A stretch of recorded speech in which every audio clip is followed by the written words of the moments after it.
Port side में जहाँ से मेरा गॉल ब्लैडर निकला था वहाँ पे ट्यूमर होना स्टार्ट हो गया और दिन पे दिन ट्यूमर की साइज बढ़ती जा रही थी।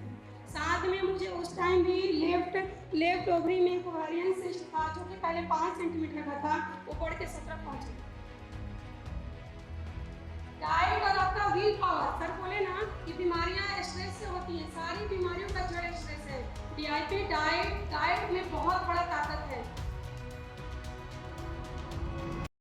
मेरी गॉल ब्लैडर में पहले सर मेरे को पेट में पेन स्टार्ट हुआ था, उसके बाद मैंने वहाँ पटना में चेकअप करवाया तो उन लोगों ने बोला कि गॉल ब्लैडर में स्टोन हो गया है, तो स्टोन के लिए मैंने सर्जरी करवाई, नॉर्मली स्टोन है। फिर उसके बाद सर्जरी करके उन्होंने गॉल ब्लैडर को हटा दिया। 1 ईयर के बाद सर मुझे पोर्ट साइड में जहाँ से मेरा गॉल ब्लैडर निकला था वहाँ पे ट्यूमर होना स्टार्ट हो गया। ट्यूमर के बाद फिर मैंने पटना के डॉक्टर को कांटेक्ट किया, उन लोगों ने बोला ये ऐसे ही इन्फेक्शन हो गया है, फिर से इसको सर्जरी करके हटाना पड़ेगा। सर फिर से मेरी सर्जरी हुई पटना में। उसके बाद फिर से 6 मंथ बाद मेरे को फिर से सेम जगह पे सेम साइड पे ट्यूमर होना फिर से स्टार्ट हो गया। दोबारा फिर हो गया? हाँ सर फिर से। उसके बाद मैं सीएमसी वेल्लोर गई। जब वेल्लोर गई तो वहाँ पे भी सारे चेकअप्स हुए मेरे, वो कैंसर नहीं है। अच्छा, कैंसर नहीं है। फिर उन्होंने मेरी फिर से एक मेजर सर्जरी की। क्यों? जब कैंसर नहीं आया तो क्यों करी? वो पूरा एब्डोमेन पे सर पूरा फैला हुआ था सेल, वो बोल रहे वहाँ में इन्फेक्शन पूरा पेट पे फैला हुआ है और मेरे को पेन हो ही रहा था पेट में। उसके बाद सर्जरी होने के बाद उन्होंने टेस्ट के लिए भेजा तो टेस्ट में भी कुछ नहीं आ रहा था। फिर जो मेरा गॉल ब्लैडर निकला था 2 साल पहले प्रिजर्व करके रखा हुआ था रांची में, वो गॉल ब्लैडर वापस से सीएमसी वेल्लोर आया, वो टेस्टिंग के लिए गया, उसमें मुझे कैंसर डिटेक्ट हो गया। उसके बाद मैं टाटा मेमोरियल पहुंच गई सीधे। वेल्लोर से मैं सेकंड डे ही मैं टाटा मेमोरियल चली गई। वहाँ पे मेरी टोटल 16 कीमोज हुई।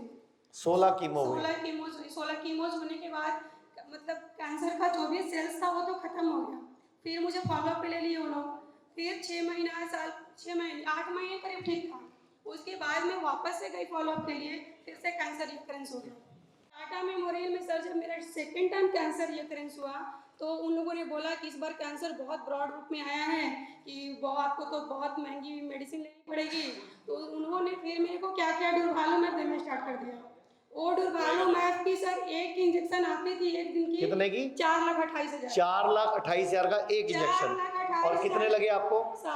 7। यानी कि 29 लाख के तो इंजेक्शन ही लग गए। टोटल 7 लगने के बाद भी मेरे कैंसर में कोई सुधार नहीं था और दिन पे दिन ट्यूमर की साइज बढ़ती जा रही थी।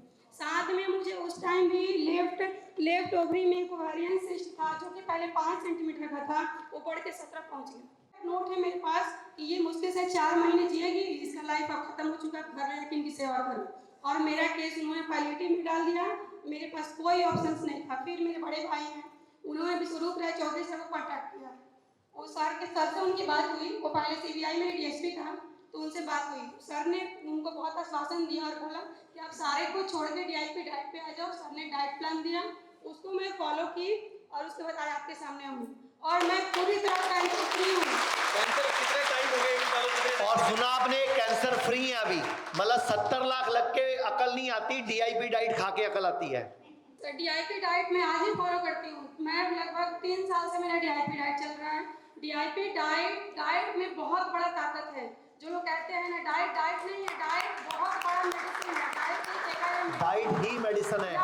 आयुर्वेद कहता है आहारम परम भैष्यम, आहार परम भैष्यम, कि आहार ही सुपर फूड है। डाइट और आपका विल पावर, सर बोले ना कि बीमारियां स्ट्रेस से होती हैं, सारी बीमारियों का जड़ स्ट्रेस है। आप खुद से एकदम हिम्मत रखिए और बिल्कुल बीमारी को बीमारी समझिए नहीं।